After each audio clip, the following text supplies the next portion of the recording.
We got a broad introduction to the subject of Messiah last time. We read the Rambam, both in his commentary to Mishnah and in his Mishnah Torah. And he covered the whole subject, or almost the whole subject, or at least all the subjects that we want to address. And as we mentioned last time, we're not going to subsist with just seeing the big picture. We're going to try to understand the details and the specifics, and as we always try to do it as methodically and as precisely as possible. So let's begin right now. We're going to start today, please God, with the subject of the goal of Messiah, the objective of Messiah. And we saw last time already, we'll see more about this today. The purpose of Messiah, it's not the ultimate goal. The ultimate goal is to earn Olam Haba, the world to come. And all the manifold changes and progress and advancements that occur during Messiah and the Messianic era are all there to facilitate a path for Olam Haba. That's the heart of the matter. And today, I want to further address that before we proceed to branch out to all the other ideas that flow from it. We'll start with the why. Why do we have Messiah? Why is this a part of the scheme of the world? It's to get Olam Haba, or to enable Olam Haba. Once we have that clarified, we're going to proceed to the how and the when and the who and all the details that flow outwardly from that core principle. And we hope, with the help of the Almighty, of course, to cover all aspects of Messiah to the best of our abilities. But we start with the primary, and then we proceed to the secondary, tertiary, and ancillary. So what's Messiah all about? What is the purpose of Messiah in the grand scheme of things? What are the changes that transpire? How does it all happen? What is the timeline? Let's address some of these questions. And again, especially in this subject, we're going to emphasize on precision and trying to stay as true as possible to the sources. And I'm going to clearly identify what is a source, what is a citation, what is a speculation, what's an idea found in the Talmud, what's an idea found in the Rambam, etc. And our discussion today is going to focus on two core citations that talk about the essence of Messiah, the objective of Messiah. The first source is another citation from Rambam. So we quoted two citations last time. This is a third citation. And this is found in his treatise on reward and punishment. The Rambam presents as an introduction to the 13 principles a grand, sweeping, authoritative treatise on reward and punishment. And he talks about Olam Haba and resurrection. And he also addresses Messiah. So I want to pull out that source from Rambam's treatise. And the second is a citation from Ramchal, Luzzatto. Now, we've seen a lot of Luzzatto already, mostly in Derech Hashem, the Way of God. This one is not from Derech Hashem, it's from Ma'amar Ha'ikrim, which means like the essay on the fundamentals or on the principles. This is a short work on the principles of our religion and philosophy. And these two citations will deepen our understanding of the objective of Messiah, and it will be a very good framework for us as we try to continue and advance our studies. So our discussion today will be about those two citations, and we're going to end with, I think, is a very powerful observation that helps make the whole subject more relevant to us. A lot of the subjects we've covered have dealt with very esoteric, ethereal ideas, abstract ideas. Messiah, it's in our world. And our world, as we shall see, does seem to give some indications that Messiah is around the corner. And that, I think, is a very interesting observation that we will share after we quote those two sources. So the Rambam in his treatise starts off by talking about Yemos HaMashiach, the days of Messiah. It's a time that the monarchy will be restored to Israel. and the nation will return to the land of Israel. Our people have been an itinerant people wandering. We have reached all the corners of the globe. There's going to be a certain coalescence, a return, an ingathering of the exiles. And we'll have a great king. And that king will be very great. And his kingdom will be very renowned. And his influence will be worldwide. And his influence will exceed the influence of Solomon. And all the nations will make peace with him. And all the lands will subjugate themselves to him. Due to his righteousness and due to the miracles that will happen via him, everyone will yield to King Messiah. And yes, there will be detractors, but those detractors will be destroyed by the Almighty and will be delivered to his hands, the hands of Messiah. So the world's going to unify, and it's going to rally behind this individual, this King of the Jews, King Messiah. Now, what will the world look like? What changes will exist? Says the Rambam, like he said in his other writings on this subject, quotes the Talmud. There won't be any difference. There's no change in the realities and the rules of the world.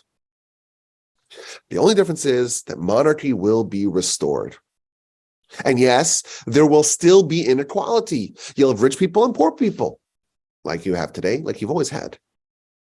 There will be strong people, and there will be feeble people. The world, as we know it, really seems to continue. But in those days, it will be very easy. It will be very easy for people to find their sustenance. With a small amount of work, that will yield tremendous output. It will be a world with the same rules of nature, but it will be a world of abundance. With very minimal effort, a person will be able to achieve a lot. He quotes the Talmud. The Talmud says, in the future, the land of Israel, the land, will sprout loaves of bread. That doesn't mean that the rules of nature are changing. Loaves of bread do not come out of the ground. But this is a way of saying that food will be so abundant and things will be so readily available that it's as if the land sprouts bread. That's the world of Messiah. And there is tremendous benefit for such a time. The benefit is, says Rambam, that we will have a respite from foreign rulers.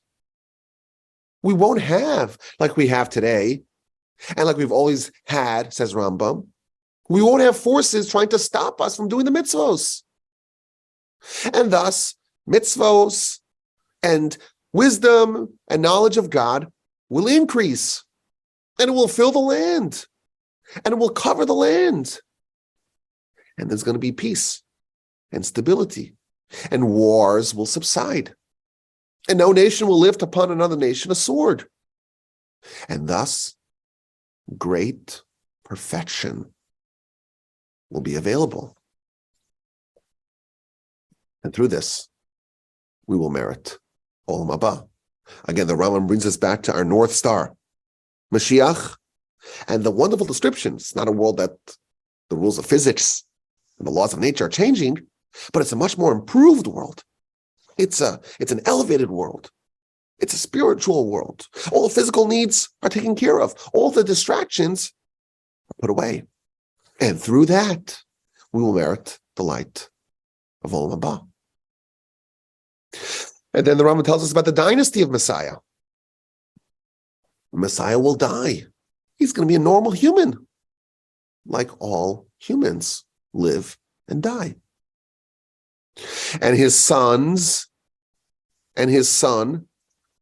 will succeed him. and he will die as well, and his grandson will succeed him. But they will reign very long. Both King Messiah and his son will have a long reign, and in general, Rambam tells us, lifespans will increase. Things are going to improve. Plenty of food, stability, peace, no wars, no worries. Lifespans will increase. And the Rambam again reminds us, why do we covet Messiah? It's not for the grain or to ride horses or to drink wine or to listen to music. All examples that he gives, by the way. Some fools think that Messiah is all about, we have a great time. We can ride the horses and drink wine and lots of food and abundance and go to parties. That's why fools anticipate Messiah.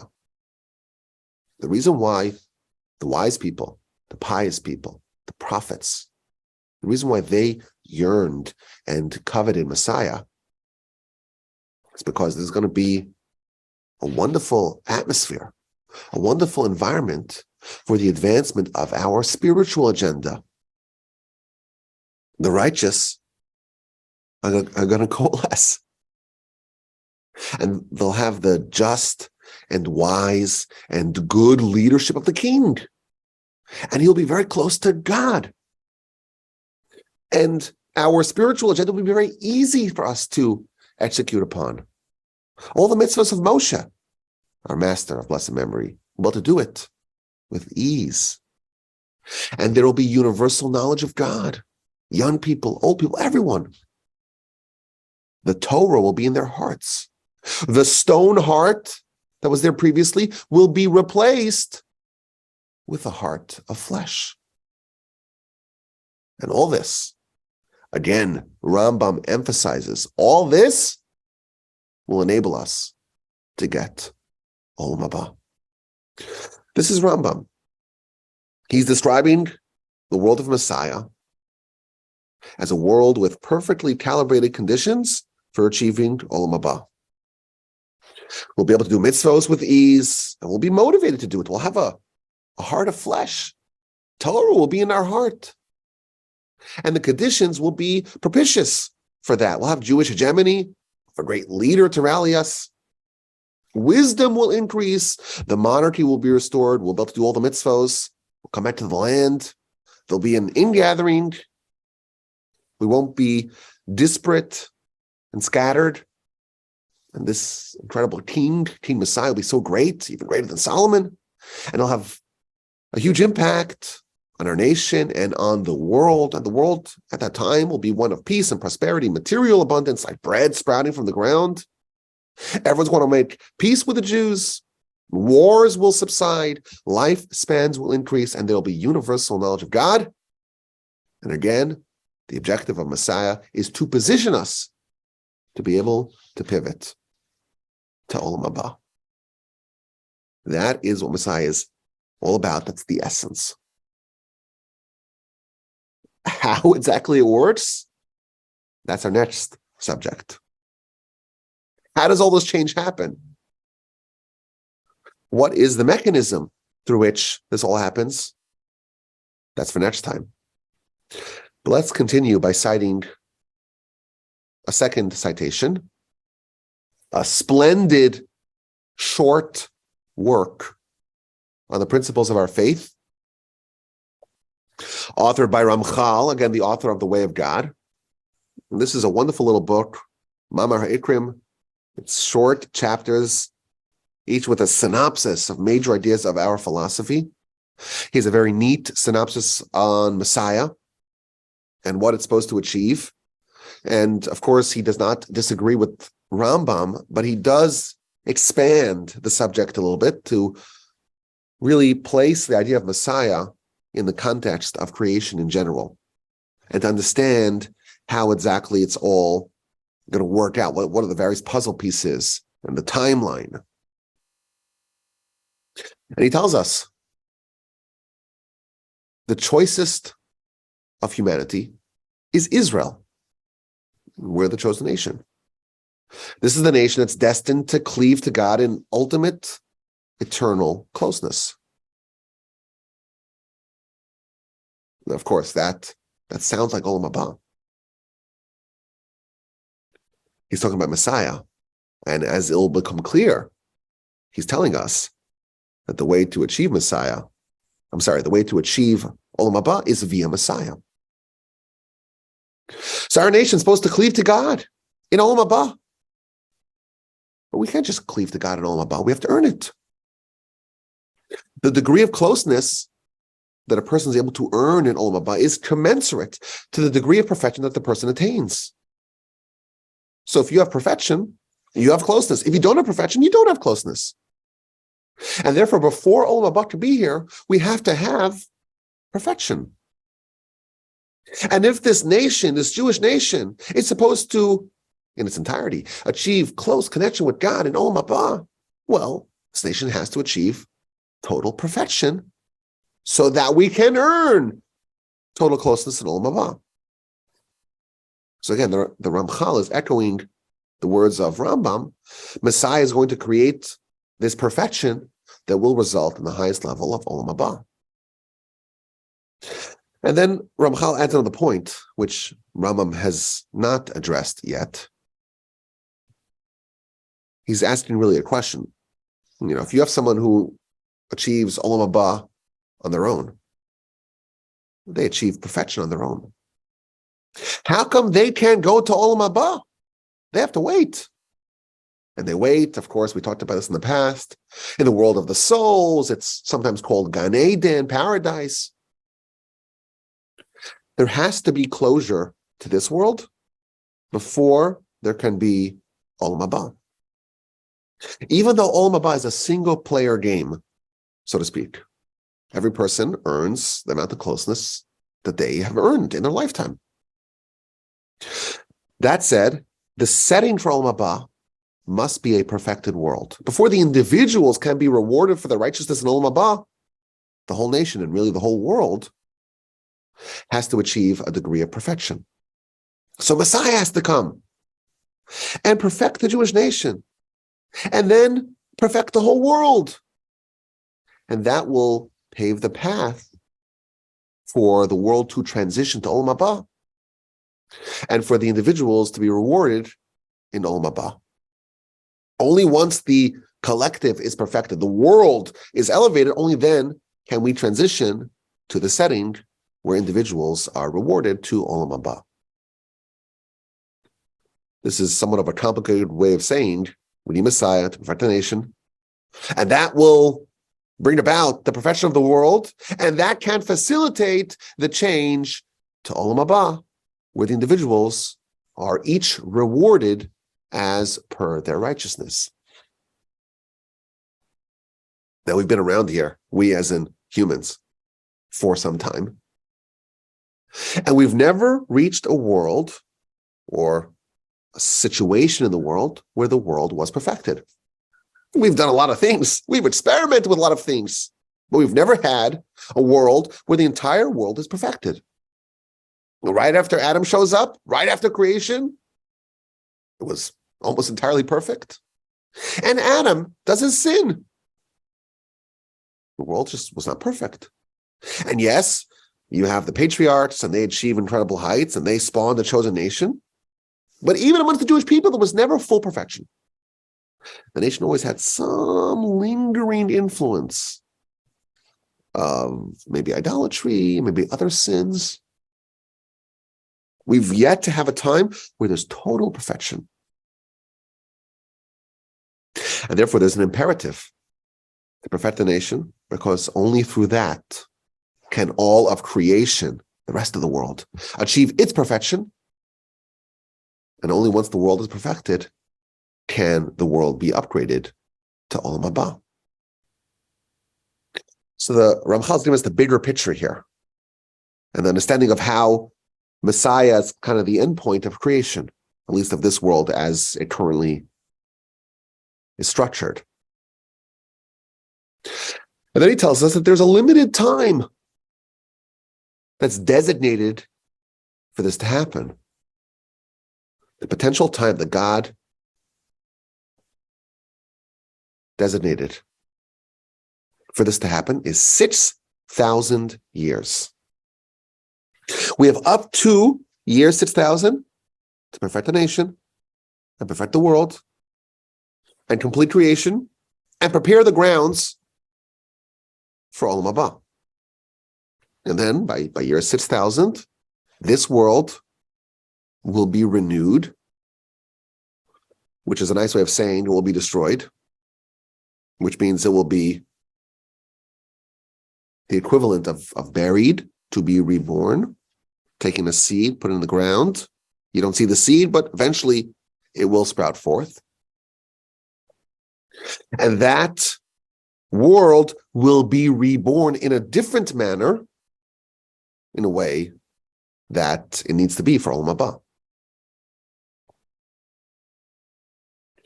But before this 6,000-year deadline, our nation needs to be perfected.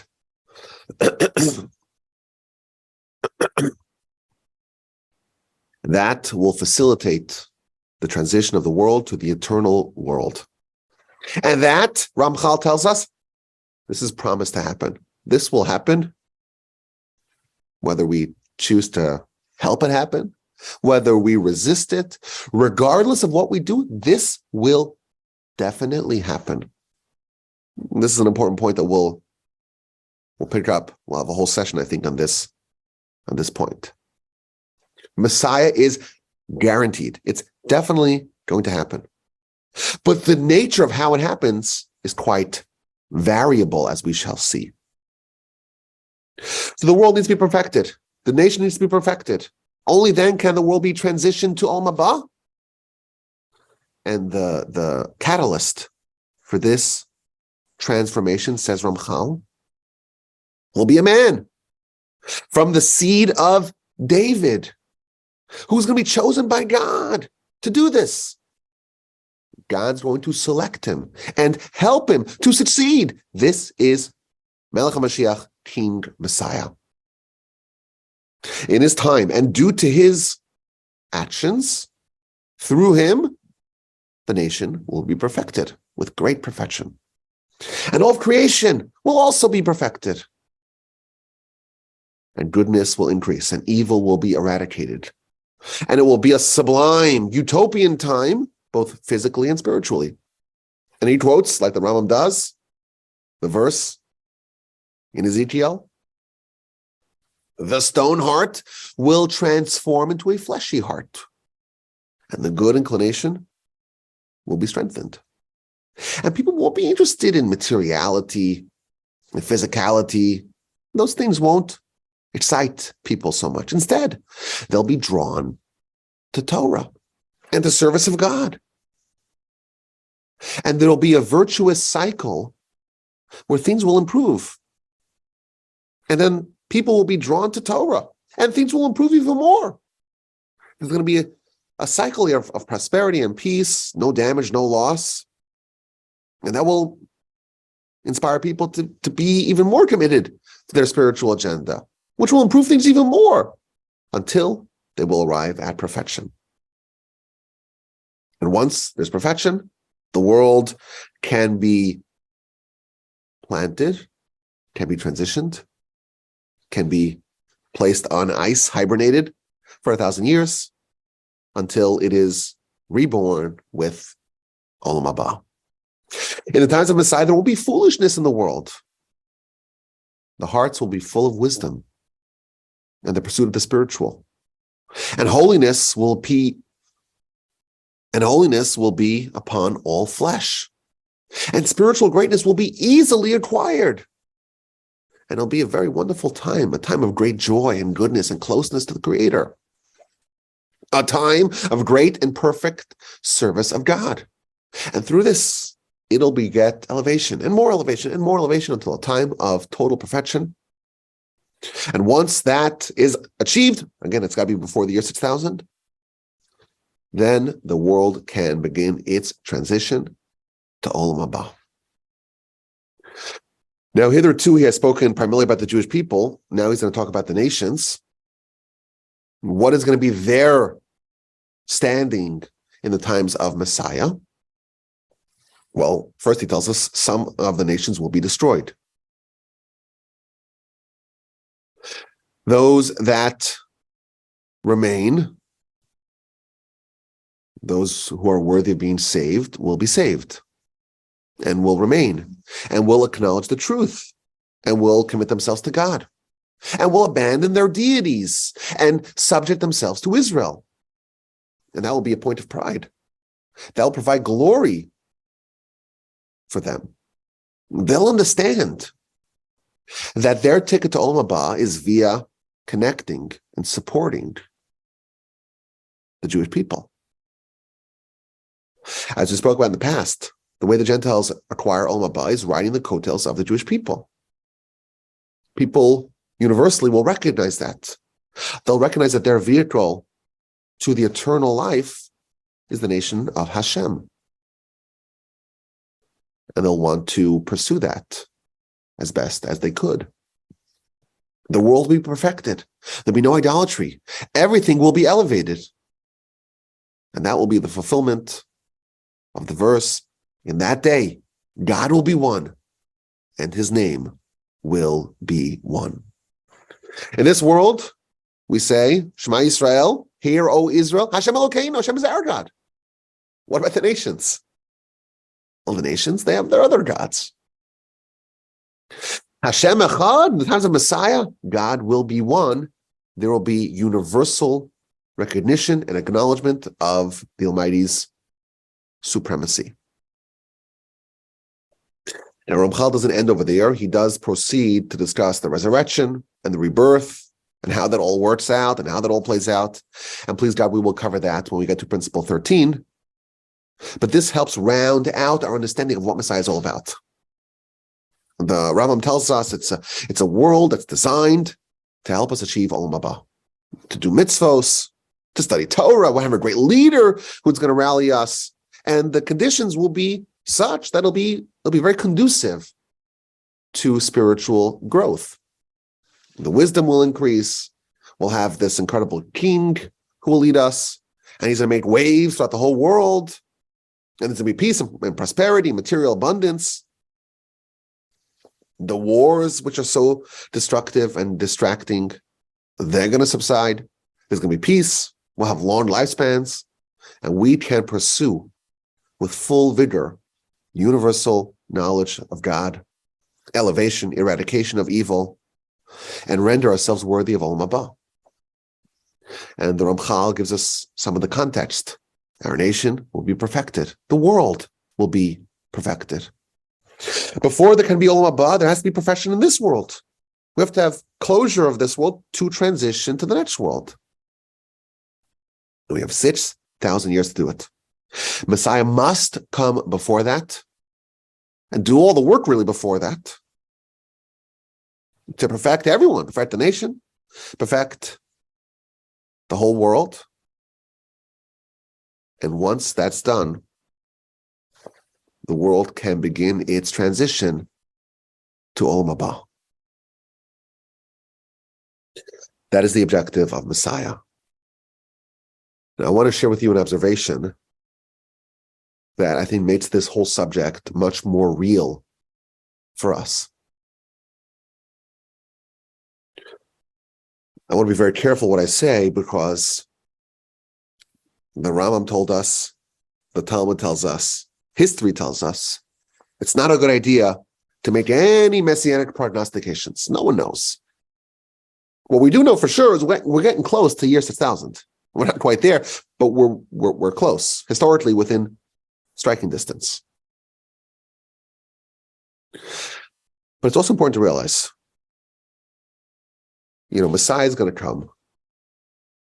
Will this be something that happens overnight?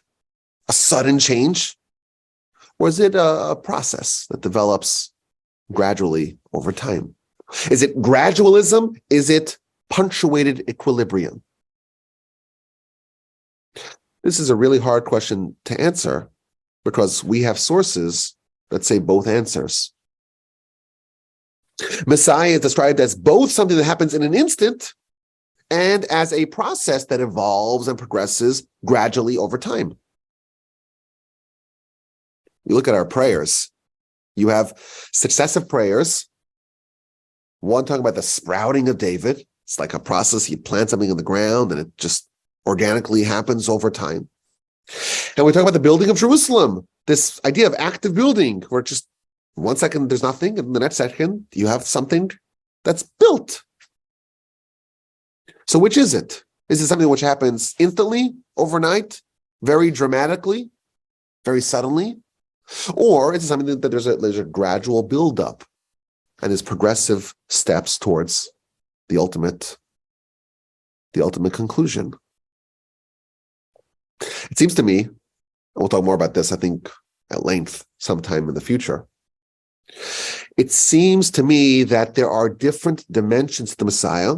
There are elements that constitute a gradual buildup, and there's also elements, or maybe an element, to a sudden and instant transformation. Messiah, as we shall see, is described or is compared to birth. If you think about birth, there is a slow buildup, and then there's the sudden birth at the end. You're anticipating the birth because it's been a few months, and you see a little bulge, and then it gets a little bigger, and you could tell that there's something foreboding, or not foreboding, that sounds negative, but there's something impending that's going to happen. But still, the actual change is instantaneous. Now, this is actually an apt parallel because, labor is quite painful, I've been reliably told.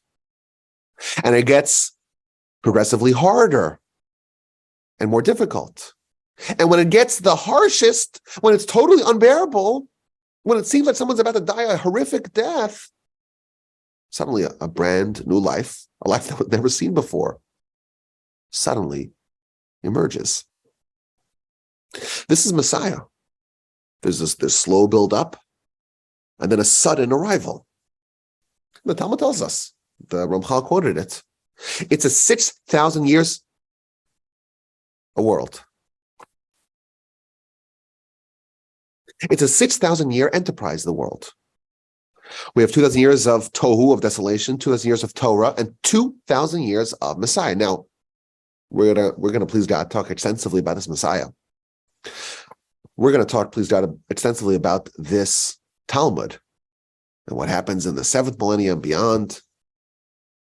But there's an epic of history called 2,000 years of Messiah. It's not just an overnight, instant change.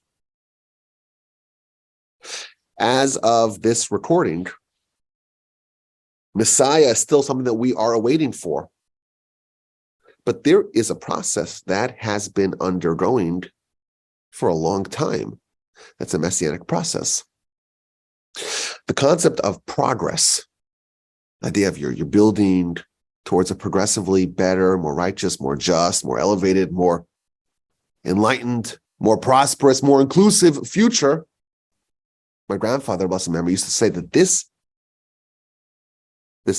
idea, this concept of progress was appropriated from our idea of progress, from Messiah. But the end game, what's the end game of progress? The end game of progress is perfection. And the perfection is going to be achieved after there's an acceleration of the progress with the arrival of Messiah.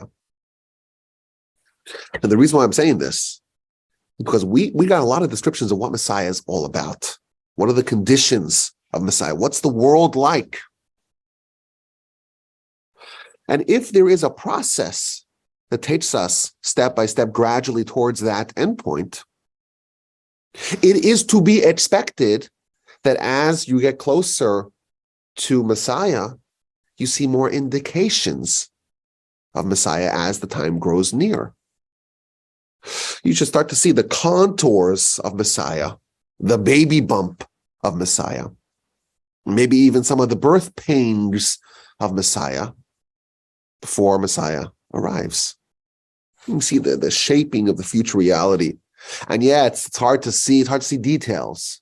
You don't see the baby yet. But you can expect the baby.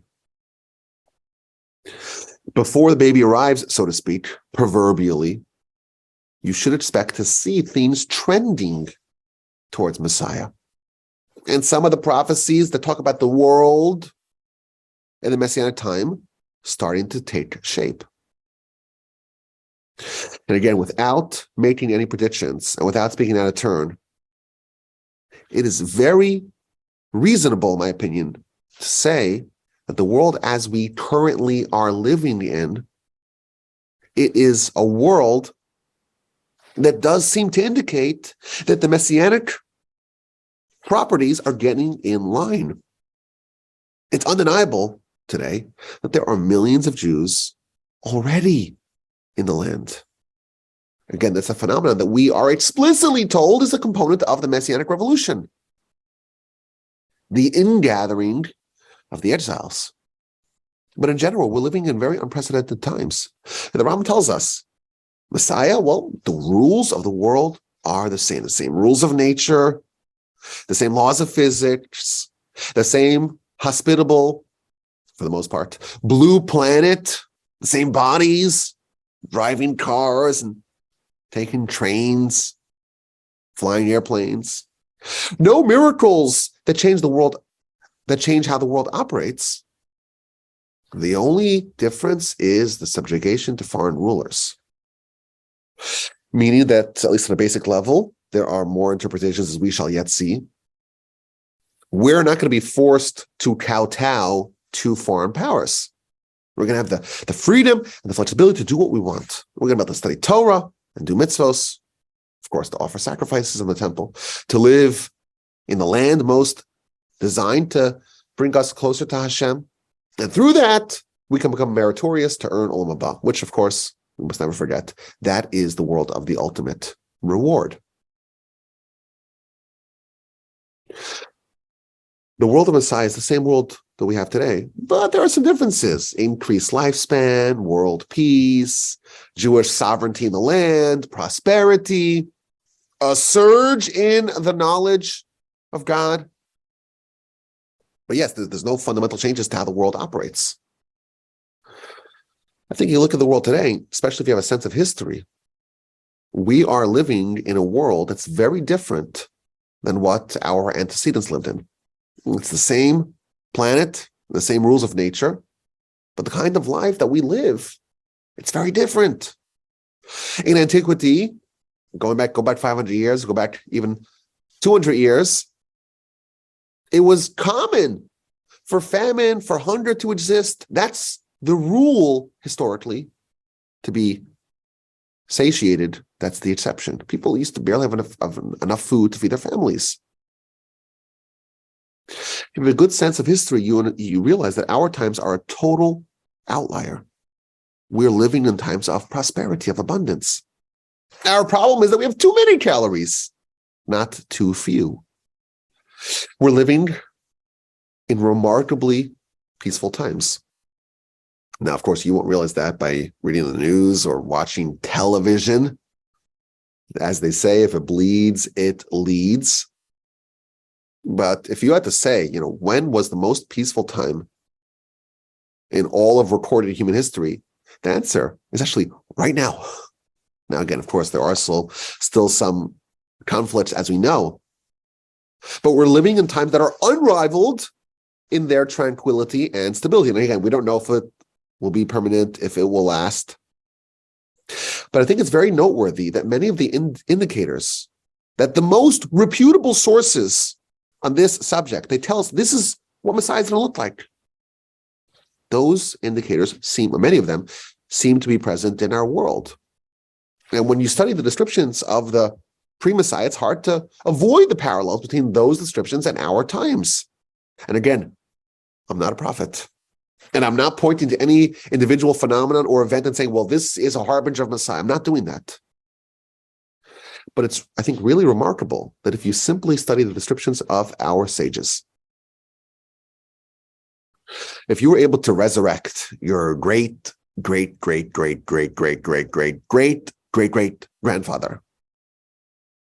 and you transport them to 2023, And you say, well, dude, live a day with me. Get in my car, and we're going to drive to the supermarket. And look how much food there is. Look at the kinds of lives that we live in. Oh, your clothing is dirty. You just put it in a box and press a button, and it's clean. Oh, and you could have this glass phone that you could have all of Torah on it and listen to incredible Torah podcasts. There are some that you might recommend to him.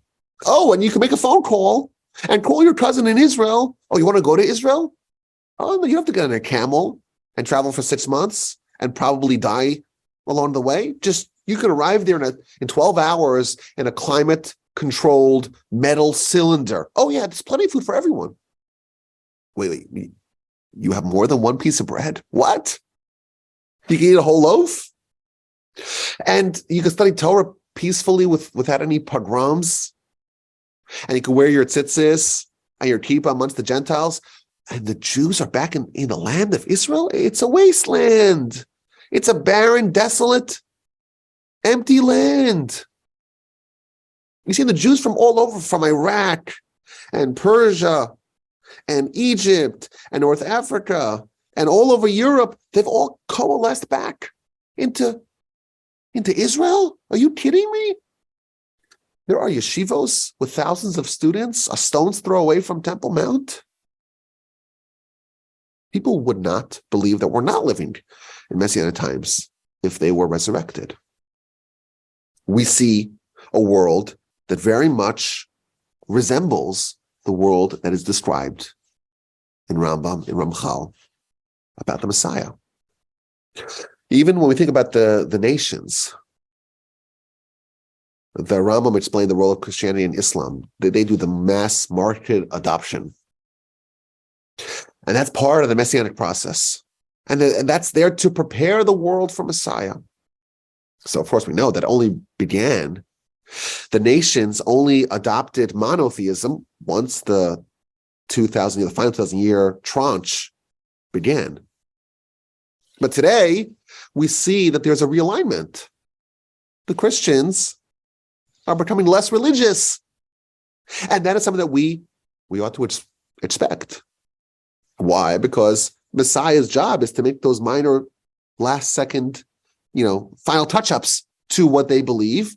And therefore, when we see a certain softening of the Christians in their religious fervor, that's something that you should expect.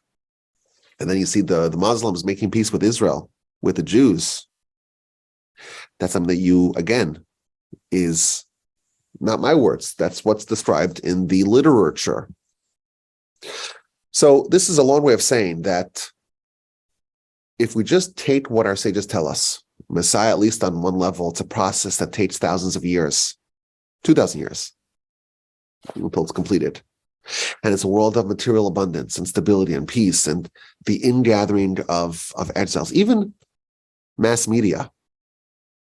The sages have told us the reason why there's mass media, it's all for Messiah. Even the announcement of Messiah. It's going to be on the radio, we were told. It's going to be in the newspapers. Today, it's possible for information to spread the world over in one day, even in 1 second. The idea of the world becoming a singularly focused and everyone aware of the same information, it's only possible today. And again, this is not me talking, this is our sages have said that the reason why we have all these things, all these advances in technology, because that is going to facilitate the Messiah. This utopian world, a world that is physically and spiritually refined and perfected, we're not there yet. But we are seeing the contours. We're seeing the advanced stages. So many of the prophecies have come true, and we're witnesses to it. The largest settlement of Jews in the world is in Israel. Would you believe it? The land, that same land that's been so talked about in the Torah and such an emphasis of our nation for thousands of years, and it was totally empty. During the exile, the land is Gafris Vamelach, sulfur and salt, completely desolate. It's desert for 2,000 years. And now, as foretold in the Torah, it blooms again. It's blossoming again. A total anomaly of history. And it's evident to all of us today. And is part of the Messianic prophecies. And again, the Rambam, when he talks about Messiah almost 1,000 years ago, it's hard for us to imagine. How is it possible that there's no miracles, there's no changes to the rules of nature, there's no changes to the laws of physics, yet all these things are happening, and we're actually living in that world. So that's, I think, a very important observation that I think makes this whole subject much more real and tangible for us. I heard from very reputable and universally respected sages who have said, and I'm not saying this because I don't want to make any predictions, but I've heard it from people, Messiah's around the corner. You can hear the footsteps. You can hear the footsteps. This is something which is much more real, or it should be much more real to us than what maybe we had originally thought. We're close to this utopian world, to this world of universal recognition of God. We have a comprehensive description of what the objective of Messiah is. We understand what it looks like, or at least part of it, the essence of it. The next subject I want to ponder, please God, the next opportunity that we get, is going to be the how. How is all this going to happen? What is the mechanism for this to happen? It seems like you can make an argument, well, yeah, the world's advancing and there is prosperity and there is peace and there is abundance, but spiritually the world is devolving. How can we speculate that we are in fact getting closer? That's the next subject that we have to address. What about Messiah orchestrates these incredible changes? What is the mechanism through which this all happens? What is the cause that leads to the effect, that leads to this wonderful virtuous cycle that Ramchal talked about? How does all this change happen? That is our next subject. I'm looking forward to studying it with all of y'all from the Torch Center in Houston, Texas. As always, my email address is Rabbi Wolbe, spelled WOLB, B as in boy, E, @gmail.com. Send me your comments, your questions, and your feedback.